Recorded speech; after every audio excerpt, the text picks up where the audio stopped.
doesn't care about you. That's why you need a medical emergency kit. It contains life-saving medications like ivermectin, CPAC, and antibiotics. Stock them before they block them. This is a special report. Knowing how to invest your money is harder than ever before. Dealing with stock market volatility, record debt, and terrorist attacks requires new thinking. At U.S. Asset Management, we can help you see the world more clearly so that you can move beyond the chaos and invest with confidence. Call us, visit us online, or drop by our office. U.S. Asset Management, helping you make better decisions with your money.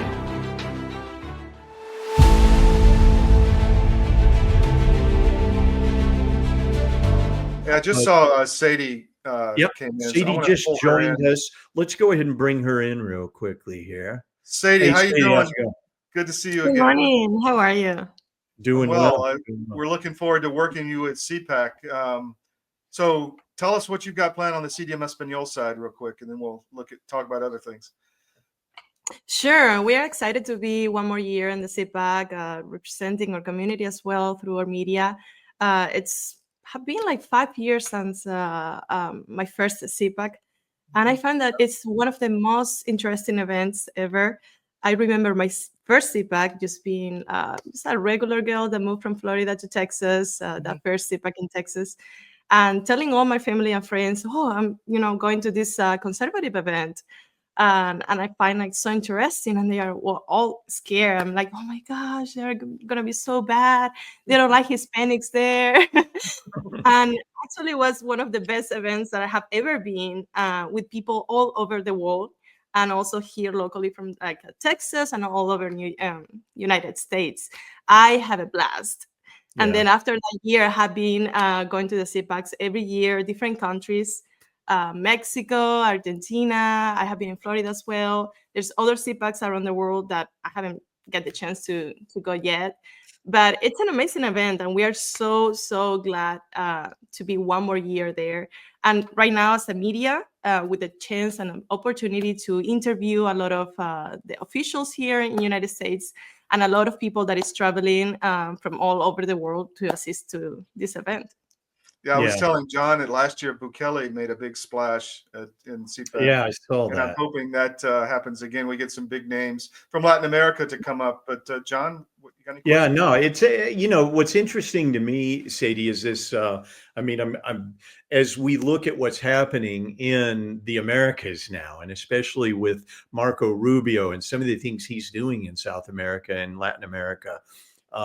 Now more, I would say now more than ever, having people like you who are doing things like CDM, Espanol, and we're starting to be able to formulate narratives other than left-wing Marxist nonsense that many of these Latin American countries, it's all they get. Am I right? Yes. Also, I wanted to add that Javier Milei is also a phenomenon. It's incredible, like the attraction that he has, not only in the Hispanic American countries, but here in the United States as well. Yeah. He's very popular. So now this year, probably we will have more representatives from all the conservatives and Hispanic American in Europe. And they are just very successful here as well, doing all the networking, bringing all their new ideas of what to do with these countries that are just like in the developed. Bringing all those relationships as well to United States. We have seen Marco Rubio now, like in a couple of weeks, have done what we could not do in like many years with Panama, with El Salvador, stretching all those relationships, making huge changes that are going to impact all the people that live in those countries and all the people that live from those countries here. So we are seeing like an incredible change in just 2 months. We cannot be more proud of Marco Rubio. Do you think that, as you're seeing what's happening here and what Trump's doing here in the United States and what Marco Rubio's done down there with Panama and with El Salvador, do you see that there's some traction going with this populist people, citizen first movement? Is it starting to take hold? Latin America has been notorious for Marxism and the government control, centralized control types of government. Are you seeing traction with some of the populist movements like you see down there with El Salvador?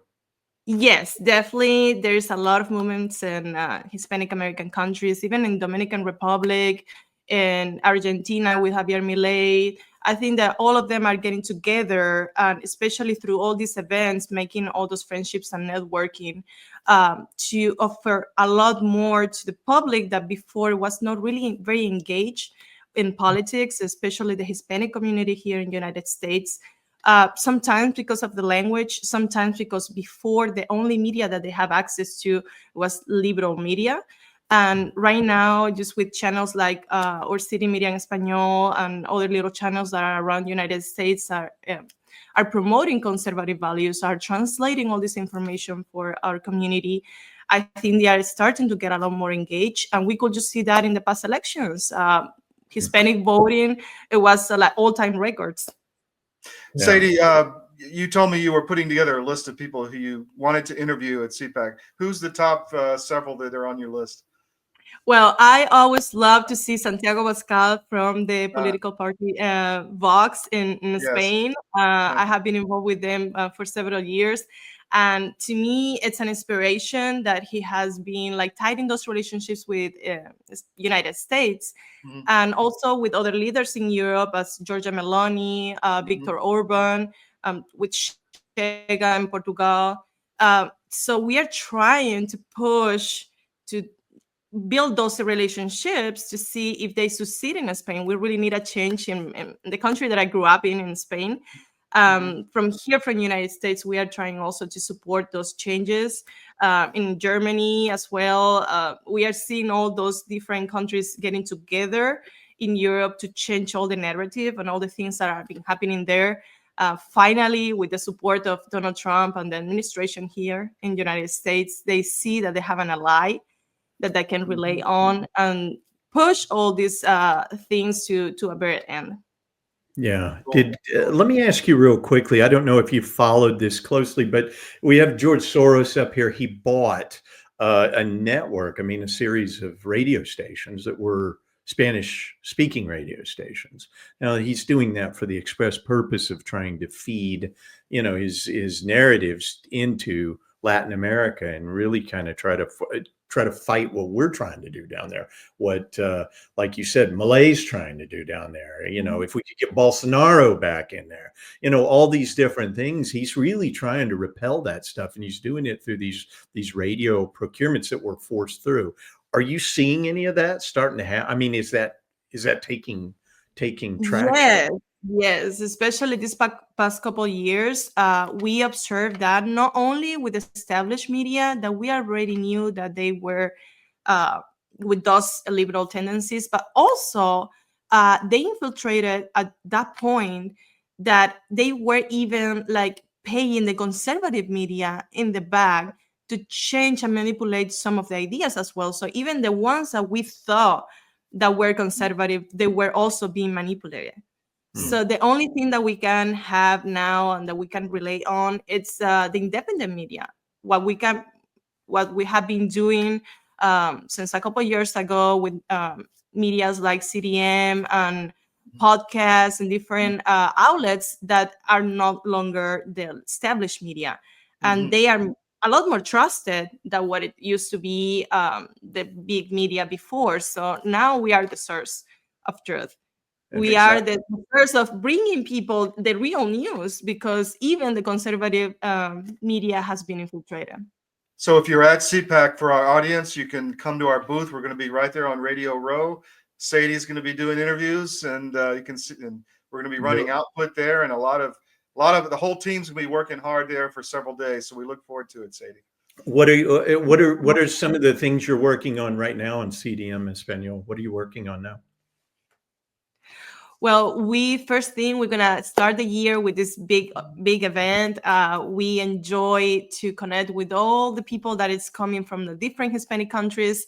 We are presenting our media. We are making a lot of interviews, a lot of material for our audience in Spanish. So they're gonna see a lot of us, a lot of CDM and Espanol during this year, and hopefully it's gonna be the year of CDM. In English and in Spanish, and our community is going to have media that they can rely on and they can follow the news.